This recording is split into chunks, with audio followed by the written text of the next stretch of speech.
नमस्कार दोस्तों। तो वीडियो 1 में अब चलते हैं दूसरे क्वेश्चन पे। देखो इसने क्या बोला दूसरे क्वेश्चन में कि भाई आपको क्या करना है, ए और बी का मान बताना है और एक कंडीशन मैं आपको बता रहा हूँ कि इनके अपरिमित रूप से अनेक हल हैं और ये सवाल दिया हुआ है। ठीक है, तो दोस्त देखो, सबसे पहले हमारे को ये सवाल दिया हुआ है कुछ इस तरह से। ठीक है, ए और बी का मान पूछा गया है हमारे से।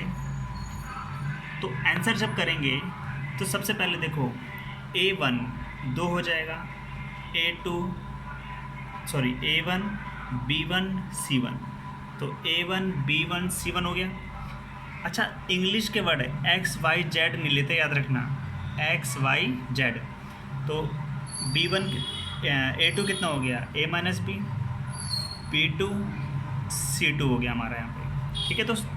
अच्छा, इसने हमें ये दिया हुआ है कि इनके अपरिमित रूप से अनेक हल हैं।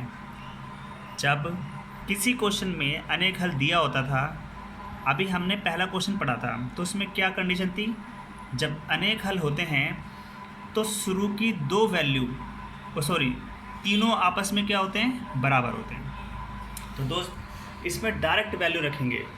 और कुछ लोग मन में सोच रहे होंगे कि मैंने यहाँ पे जीरो क्यों नहीं रखा इस तरफ, इनको यहाँ लेके क्यों नहीं आया, क्योंकि मैं इसको वज्र गुणन विधि से सॉल्व नहीं करूँगा दोस्तों, और ना ये हो सकता उस तरीके से।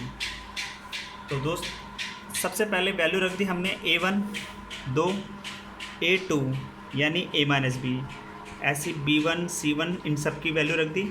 अब आगे देखो इसको कैसे करते हैं। सबसे पहले इनकी क्रॉस मल्टीप्लाई करो, तो 2 को इससे गुणा करेंगे तो 2A। अच्छा, एक चीज़ और है, याद रखना है कि पहले मैं इन दोनों को सॉल्व कर रहा हूँ, सिर्फ इन दोनों को। तो 2 को A से करेंगे तो 2A, 2 को B से करेंगे तो 2B, फिर 3 को A से करेंगे तो 3A। थोड़ा सा इधर कर लेते हैं दोस्तों, काफ़ी बड़ा जाएगा ये लग रहा है। 2A 2B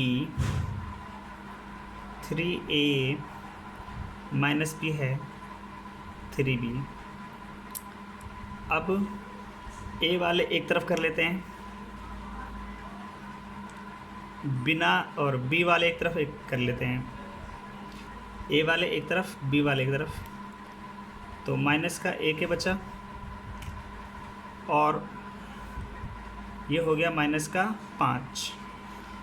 अब दोस्तों देखो, माइनस से माइनस तो कट रहा है, यहीं पे माइनस से माइनस कट गया, तो A का मान आया 5B। इक्वेशन 1 बनी हमारी। अभी इन दो को सॉल्व किया, अब इन दो की बारी है। ये वेरी इंपॉर्टेंट क्वेश्चन है, याद रखना। तो इसको इससे क्रॉस मल्टीप्लाई करेंगे तीनों से, 3 3 9,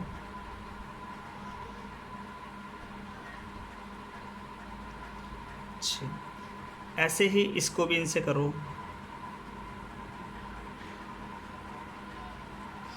अब A वाले एक तरफ, मतलब इंग्लिश वाले एक तरफ कर लेते हैं, तो ये यहाँ पे आएगा तो माइनस हो गया। फिर B वाले,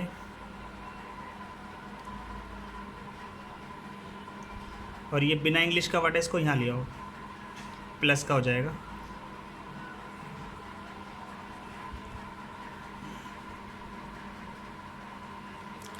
अब देखो, 7 में से 3 गए, कितने बचेंगे, 4B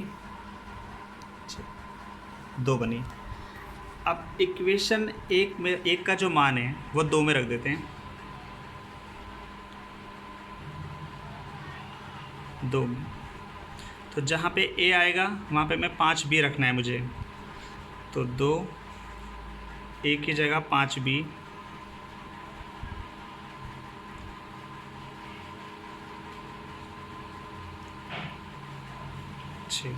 तो 10 में से 4 गए 6, तो B का मान कितना आ गया, ये इसके बटे में, तो B कितना निकल गया हमारा 1।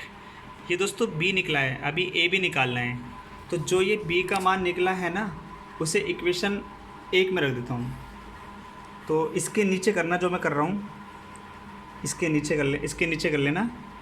तो अब मैं लिखता हूँ b का मान 1 में, तो b की जगह कितना आ जाएगा 1 हो गया। तो a निकला 5 और b निकला 1। तो वेरी इंपॉर्टेंट क्वेश्चन है दोस्त, ध्यान से करना, फिर और मिलेंगे।